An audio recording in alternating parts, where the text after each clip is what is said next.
تو ناظرین، جہاں پر ہم نے کل کی ویڈیو چھوڑی تھی آج وہیں سے اس کا آغاز کرتے ہیں۔ تو آپ سے گزارش ہے کہ اگر آپ نے کل کی ویڈیو نہیں دیکھی تو سب سے پہلے وہ دیکھ لیجئے اور اس کے بعد یہ ویڈیو مکمل دیکھیے گا۔ آپ نے فرمایا کہ امام عالی مقام تو ہم سے جدا ہو ہی چکے ہیں، دمشق میں کوئی ہاشمی باقی نہیں، انہیں ڈھونڈ ڈھونڈ کر قتل کر دیا گیا ہے۔ اب تو تمنا یہی ہے کہ مدینہ جا کر روزے رحمت العالمین کی ٹھنڈی چھاؤں میں باقی کی زندگی گزاروں۔ یزید نے حضرت نعمان بن بشیر کے ساتھ قافلہ اہل بیت کو شہدائے کربلا کے سروں کے ساتھ مدینہ کی جانب روانہ کیا۔ امام نے کربلا پہنچ کر ان سروں کو شہداء کے جسموں کے ساتھ ملا کر بادب دفن کیے، پھر کربلا سے مدینہ کے لیے روانہ ہوئے۔ امام مدینہ منورہ پہنچے۔ اس کے کچھ دن بعد یزید نے اپنے چچا زاد بھائی عثمان بن محمد بن ابو سفیان کو مدینہ منورہ بھیجا۔ عثمان نے مدینہ پہنچ کر ایک جماعت کو یزید کے ہاتھ پر بیعت کرنے کے لیے مدینہ منورہ سے دمشق بھیجا، لیکن جب وہ لوگ دمشق سے مدینہ واپس آئے تو یزید کے فقیر و فجور کا آنکھوں دیکھا حال اہل مدینہ کو سامنے بیان کیا۔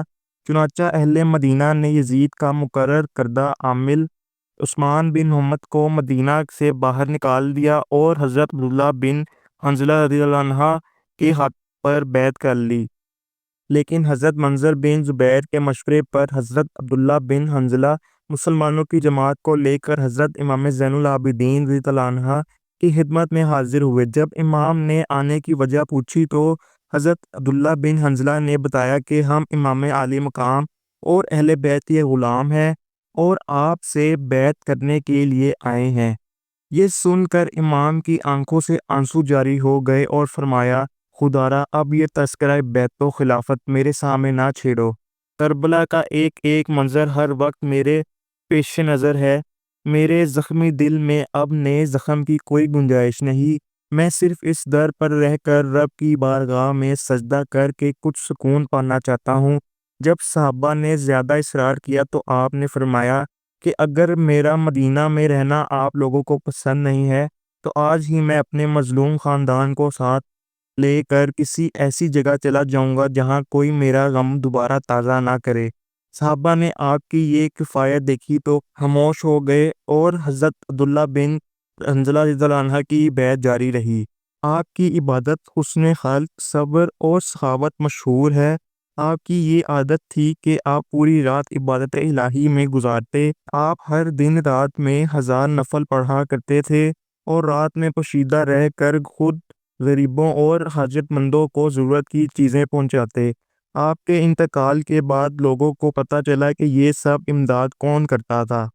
ایک روز آپ اپنے مکان میں نفل پڑھ رہے تھے کہ آپ کے مکان میں آگ لگ گئی۔ لوگ آگ بجھانے لگے مگر آپ نماز ادا کرتے رہے۔ جب آپ نماز سے فارغ ہوئے تو لوگوں نے عرض کیا کہ حضور مکان میں آگ لگ گئی تھی، ہم بجھانے میں مصروف تھے مگر آپ نے پرواہ تک نہ فرمائی۔ آپ نے فرمایا، تم لوگ یہ آگ بجھا رہے تھے اور میں آخرت کی آگ بجھانے میں مشغول تھا۔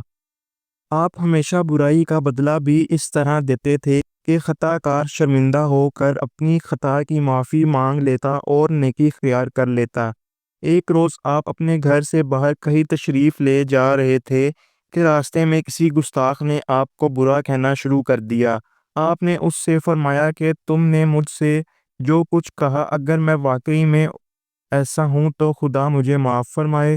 یہ سن کر وہ شخص بڑا شرمندہ ہوا اور کہنے لگا، حضور جو کچھ میں نے کہا آپ ایسے بالکل بھی نہیں ہیں، میں ہی جھوٹا ہوں، آپ میرے لیے مغفرت کی دعا فرمائیں۔ آپ نے فرمایا کہ اچھا جاؤ، خدا تمہیں معاف فرمائے۔ ایک بار آپ جنگل میں سے گزر رہے تھے، اتنے میں ایک ہرنی آپ کے پاس آ کر بیٹھ گئی اور کچھ کہنے لگی۔ امام زین العابدین کے ساتھیوں نے آپ سے اس کے بارے میں پوچھا تو آپ نے بتایا، ایک شخص نے اس کے بچے کو پکڑ لیا ہے۔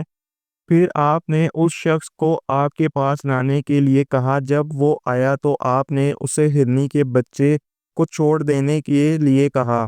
اس نے امام کی بات مان کر اسے چھوڑ دیا۔ اس ہرنی نے کچھ کہا اور اپنے بچے کو لے کر چلی گئی۔ آپ کے ساتھیوں نے امام سے عرض کیا ہمیں بتائیے کہ وہ ہرنی کیا کہہ رہی تھی؟ آپ نے فرمایا وہ کہہ رہی تھی کہ جزاک اللہ۔ آپ نے رسالۃ الحقوق میں حقوق العباد کے بارے میں تفصیلی بیان فرمایا۔ آپ ارشاد فرماتے ہیں اپنے والدین کی ہر حال میں عزت اور فرما برداری کرو، کیونکہ اگر وہ نہ ہوتے تم بھی اس دنیا میں نہ ہوتے۔ انہوں نے خود بھوکے رہ کر تمہیں کھلایا ہے، خود پرانے کپڑے پہن کر تمہیں اچھا لباس پہنایا ہے، اور خود دھوپ میں رہ کر تمہیں چھاؤں میں رکھا ہے اور تمہیں ہر غم سے بچانے کی کوشش کی ہے۔ اپنے استاد کا ادب و احترام کرو اور وہ جو سکھائے وہ توجہ سے ساتھ سیکھو، اور اگر کوئی ان سے کوئی سوال کرے تو ان سے پہلے اس کا جواب نہ دو گرچہ تم اس کے بارے میں جانتے ہو۔ اپنے پڑوسی کی عزت کرو، اس سے اچھے تعلقات رکھو اور اس کی مدد کرو۔ اگر تم کوئی عیب دیکھو تو اسے ظاہر نہ کرو، اور اگر اس سے کوئی غلطی ہو جائے تو نرمی کے ساتھ اصلاح کرو۔ انسان کے آنسو اس وقت مقدس ہوتے ہیں جب وہ کسی اور کے دکھ یا تکلیف کو محسوس کر کے نکلیں۔ محمد ابن ابو بکر الزہری، عمرو بن دینار، حکم بن عتبہ، زید بن اسلم، یحییٰ بن سعید، حبیب بن ابی ثابت، عاصم بن عبید اللہ، عمر بن قتادہ، قعقاع بن حکیم، ہشام بن عروہ بن زبیر، ابو زبیر المکی، عبداللہ بن مسلم بن ہرمز، محمد بن فرات التمیمی، منہل بن عمرو، یہ سب آپ کے مشہور شاگرد رہے ہیں۔